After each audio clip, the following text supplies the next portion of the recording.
I will never shoot another wedding professionally in my filmmaking career, but it's not for the reason you might think. I didn't have disaster clients that were bridezillas. I didn't have the horror stories that you hear from other people on the likes of the Reddit threads, and I also don't hate weddings.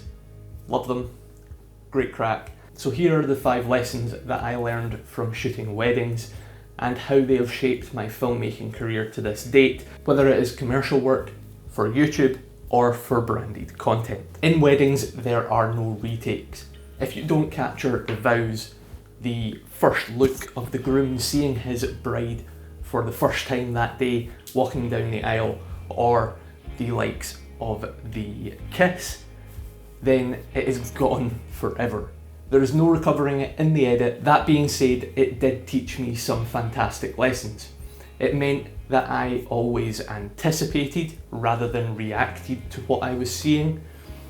There is major social cues that you can pick up on from the wedding guests as well as the official and the two that you're shooting, the bride and groom or the lucky couple in general. This mindset massively improved how I shoot content today. It meant that I trust my instincts a lot more, and it also meant that the likes of live events, interviews and product launch videos all improved with this lesson. You don't panic in post, you learn to think ahead when shooting or even prior to shooting to know what pitfalls might come up or how to negotiate certain pitfalls.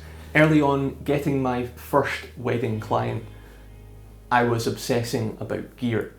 I was a broke student, didn't have enough money to pay out on a proper camera rig, so was shooting on the likes of a 700D and a 7D.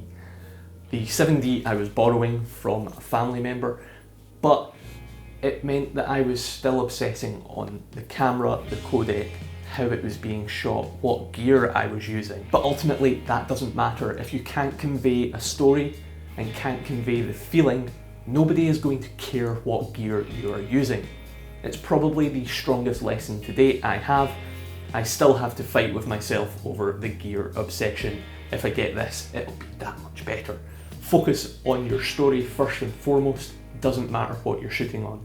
One of the most successful videos that I shot for a wedding, and that was shot on a Galaxy S22 or S21 at the time.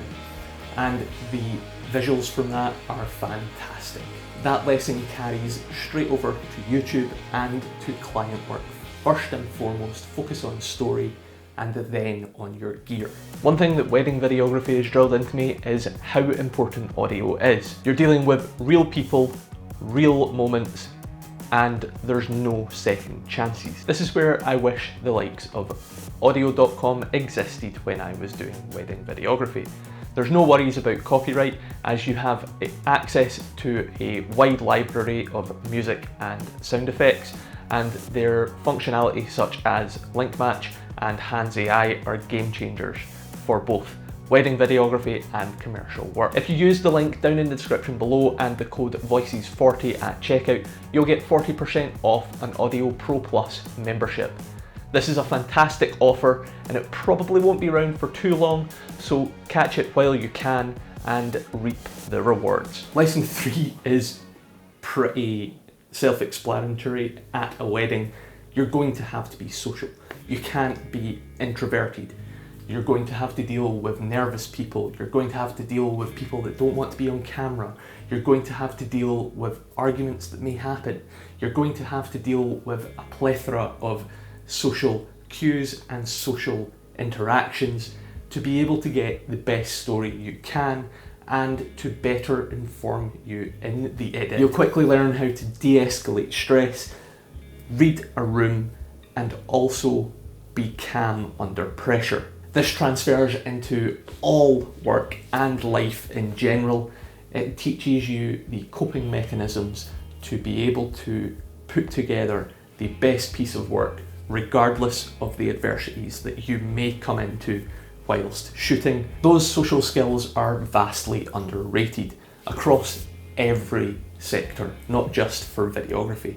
However, it is quite literally why wedding videographers can quickly transfer over to the likes of commercial work or branded content work. If you can handle a wedding day shoot, then you can pretty much handle almost any shoot on your plate. Being a wedding videographer will level up your editing faster than almost anything else on the cards, whether it's education or working out in the field on commercial work or in-house. This is where you'll learn the likes of pacing, emotional timing, music choice, and the likes of where to linger on shots and where to cut away quickly.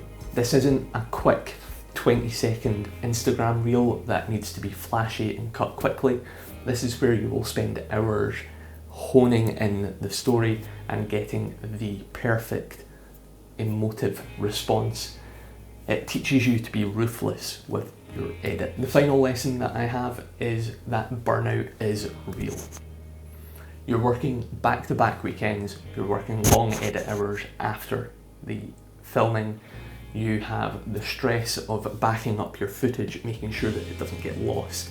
There is nothing worse than that feeling when you plug in an SD card and there is corrupted files. What I learned from this is that your skills are vastly transferable.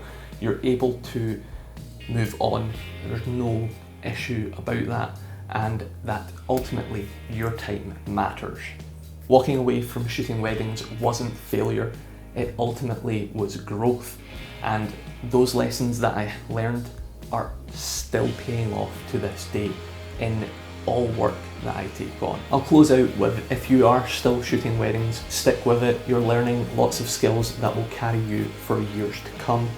If you've already stopped shooting weddings, then you've probably realised that it set you up to be a full and proper filmmaker and is paying dividends now. If you found this video useful, please consider giving it a like rating. If you want to keep up to date with my future videos, click that subscribe button, and if you have anything that you would like to see in future, let me know down in the comments. My brain kind of shut off there. But yeah, take it easy and I'll catch you